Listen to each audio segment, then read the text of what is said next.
तो हमारे channel know the knowledge में आपका स्वागत है। हम लोग बीपीएससी 4.0 के लिए हम लोग छठी से लेकर 12वीं तक विज्ञान चालू करेंगे, ठीक है। और इससे काफ़ी क्वेश्चन आता है जो एनसीईआरटी को बेस बनाकर पूछा जाता है।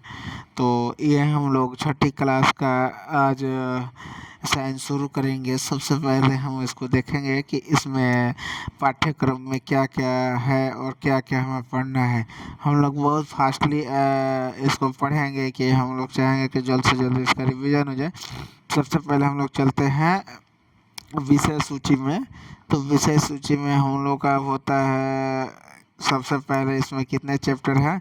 तो इसमें कुल 12 अध्याय हैं। कितने हैं? सबसे पहले हम लोग का पाठ्य विज्ञान का अनूठा संसार है। दूसरा है सजीव जगत में विविधता। तीसरा है उचित आहार स्वस्थ शरीर आधार। चौथा है चुंबक को जाने। पांचवा है लंबाई एवं गति का मापन। छठा है हमारे आसपास की सामग्री। सातवां है तापमान एवं उसका मापन। आठवां है जल की विधि अवस्था की यात्रा। नौवां है दैनिक जीवन का पृथक्करण विधि। और 10वां सजीव विशेषताओं का अन्वेषण।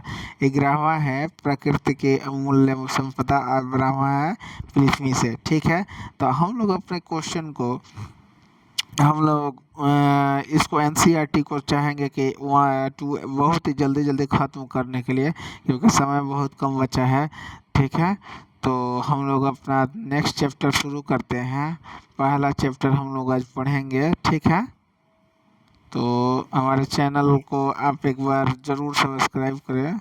और पहला हमारा चैप्टर जो है वो है विज्ञान का अनूठा संसार, ठीक है। तो हम लोग पहले चालू करते हैं। पहला ही पढ़ेंगे, लाइन बाय लाइन पढ़ेंगे और उससे क्वेश्चन जो बन पाएगा हम आपको बताएंगे, ठीक। इसको ठीक है। लिखा है, मनुष्य सदैव अपने आसपास के परिवेश के विषय में जानने के लिए उत्सुक रहता है।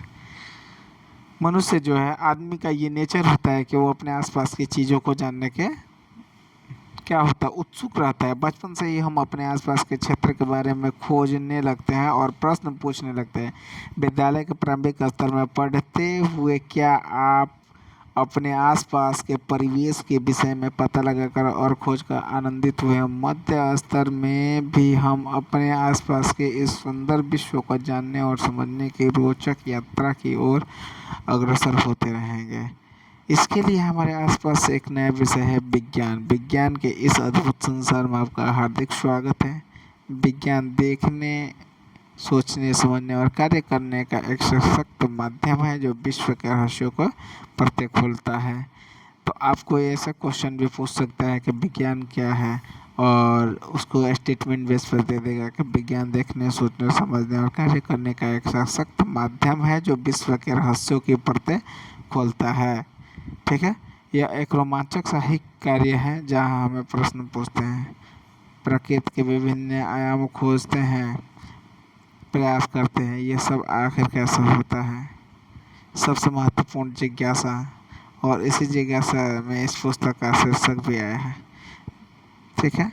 नेक्स्ट चलते हैं कि अध्ययन चाहे रेत के छोटे का हो या बड़े बड़े पर्वत का एक घास के तिनके का हो या किसी विस्तृत जंगल का, यह हमें सदा ही नई खोज के लिए प्रेरित एवं उत्साहित करते हैं। क्या आप कभी रात के आकाश में चमकते तारों को ध्यान से देखा और ये सोचना कि ये तारे चमकते क्यों हैं, ठीक है। तो आप लोग जानते हैं इसका, मैं क्वेश्चन इसका आंसर बता देता हूँ कि तारे चमकने का कारण है हमारे वायुमंडल के परतों का अपवर्तन होना, ठीक है।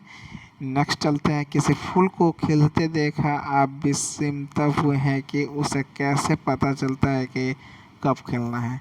ये सब विज्ञान द्वारा उजागर होने वाले अनेक रहस्यों के कुछ उदाहरण मात्र। विज्ञान के बारे में सब रोचक से बातें ये सर्वत्र हैं, महासागर की गहराइयों से लेकर अंतरिक्ष व्यापकता और रसोई के पके व्यंजनों से लेकर खेल के मैदान, सबसे अभूतपूर्व खोज ऐसे ही अकल्पनीय था।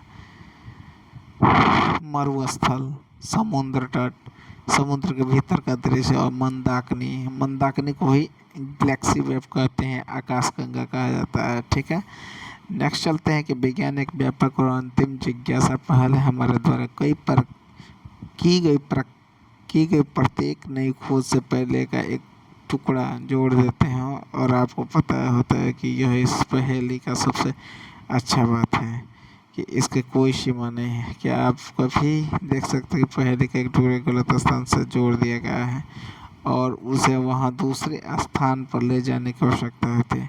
नई खोज प्राय विश्व के बारे में हमारी समझ बताते हैं। तो ये क्वेश्चन आपको पूछ देगा कि नई खोज से क्या होता है। तो नई खोज से हमारी समझ बढ़ती है विश्व के बारे में हमारी, और अन्य प्रकार के जो भी निरंतर समझ विकसित होती है। ठीक है, जैसे आप जैसे पुस्तक पढ़ेंगे आपके सामने अनेक रोचक विचार आएंगे, कई नए प्रयोग आएंगे। ये हमारे दैनिक जीवन में सबसे कैसे उपयोग अनुमान लगाए कि जब हम नई नई खोज करेंगे तो क्या होगा, तब हम ये समझने लगेंगे कि विचार के एक दूसरे के हम में पृथ्वी अपने और आइए इस यात्रा को आरंभ करते हैं अपनी पृथ्वी से। पृथ्वी एकमात्र ऐसा ग्रह है जिस पर जीवन संभव है। आपको पूछ देगा कि जीवन 8 ग्रहों में से किस पे संभव है, तो आप क्या बताइएगा, किस पे संभव है। ठीक है ना, किस पे संभव है, पृथ्वी पर। पृथ्वी ही एकमात्र ऐसा है ग्रह जिस पे क्या है, जीवन संभव है।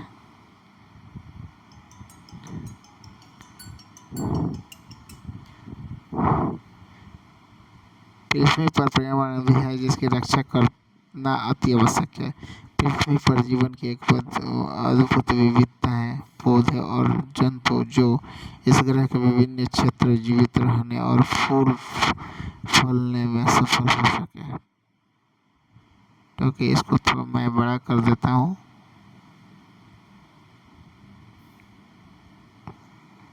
ठीक है, अब आपको लोग को कन्फर्म दिखेगा, अच्छा दिखेगा।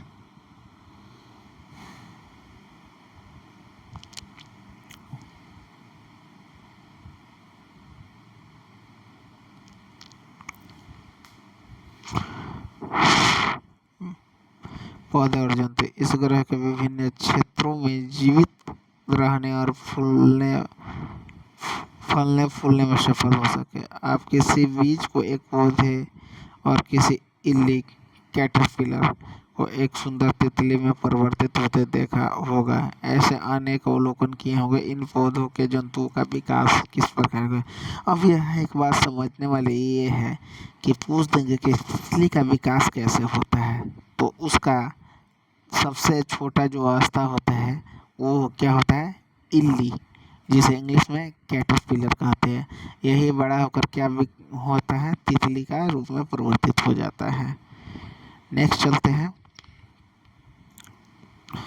वास्तव में हमारे शरीर की वृद्धि विकास के लिए हमें भोजन की आवश्यकता होती है। विशेष रूप से भारत जैसे विशाल विविध देशों में भोजन अत्यंत मनभावन है। देश भर में विभिन्न प्रकार का स्वादिष्ट पकवान और उनका बनावट की विशिष्ट विधियां हैं। वे सब किस से बनते हैं, हम इसे कैसे पता करें। ठीक है, देखेंगे कि हमारे देश में 28 राज्य है और 8 केंद्र शासित प्रदेश है। जिस आप स्टेट में जाइएगा सबका एक अलग व्यंजन का व्यंजन होता है, जिसे हम क्षेत्रीय भोजन कहते हैं या उस राज्य का भोजन भी कहा जाता है। जैसे कि हमारे बिहार में लिट्टी चोखा प्रसिद्ध है, वेस्ट बंगाल में जो मछली प्रसिद्ध है। आप तमिलनाडु में जाइएगा तो इधर इडली डोसा प्रसिद्ध है, सांभर प्रसिद्ध है। ठीक है, आप गुजरात में जाइएगा, वहाँ हरियाणा और पंजाब की तरफ जाइएगा तो उधर बाजरे और साग सेवैया और ज़्यादा यूज करते हैं। ठीक है, हमें जीवित रहने के लिए भोजन के साथ जल भी आवश्यक होती है। जल एक अत्यंत आनंददायक पदार्थ है। क्या आप कभी बीमारी में दौड़े भागे कूदे हैं? क्या आप कभी सोचे हैं कि बीमारी क्यों और कैसे होती है? क्या आपने ध्यान दिया है कि जल ठंडे करने में बर्फ उबल जाता है और गर्म करने पर उबलता है। जो हमारा वाटर है वो तीनों अवस्थाओं में रहता है। एक तो जब वाटर को हम ठंडा करते हैं तो बर्फ बन जाता है, और जैसे ही उसे गर्म करते हैं तो वो पानी में बदल जाता है, और ज़्यादा जब उसको उबाल देते हैं तो गैस का में परिवर्तित हो जाता है। ठीक है, तो ये एक ऐसा पदार्थ है जो तीनों अवस्था में विद्यमान मिलता है हमें। आपको भी गर्मी में ठंडी जल पीने या सर्दियों में गर्म जल से नहाने में आनंद आता है। हम गर्म ठंडे को कैसे समझें? चाहे वो जल हो या ज्वर से तपते हमारे शरीर का तापमान, कोई वस्तु कितनी गर्म है यह ज्ञात करना महत्वपूर्ण है। और फिर हमारे आसपास अनेक प्रकार की वस्तुएं हैं जिस कागज पर हम लिखते हैं, धातु की चाबी, प्लास्टिक का पैमाना, हमारे बॉक्स में मिटाने वाले रबर, बॉक्स को बंद रखने वाले चुंबक, हम हमारे पहनने के कपड़े, दूध पीने का प्याला और बहुत से अन्य वस्तुएं। ये सब किससे बनी होती है? ये क्या ये विभिन्न पदार्थों से बनी होती है? हम विभिन्न पदार्थों को एक दूसरे से कैसे पृथक करें? नेक्स्ट चलते हैं।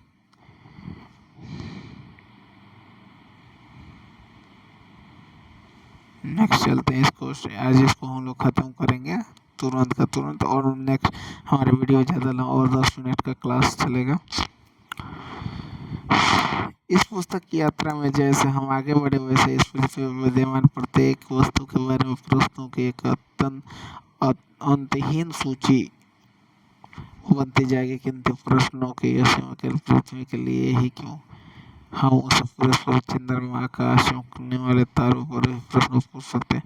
चाहे आपको किसी पत्ती की संरचना के बारे में जानना हो, या कि यह कि वस्तु गति करती है, कि मूंगफली के छिलके को कैसे अलग करते हैं, यह पुस्तक का प्रत्येक अध्ययन आपके जानने की इच्छा को जागृत करेगा। संभव आपके मन में अनेक प्रश्न भी पैदा होंगे। ठीक है, नेक्स्ट हम लोग चलते हैं और इसको हम लोग रखते हैं, आपको मेन पॉइंट को बता देते हैं। ठीक है, सबसे पहले हमें जो रुचि लगता है, जिसे समझ में आते हैं, अवलोकन करते हैं, या हमें अचंभित करता है कि शायद उसके बारे में प्रश्न पूछे। इस चैप्टर में ऐसा कुछ खास नहीं है, लेकिन इस चैप्टर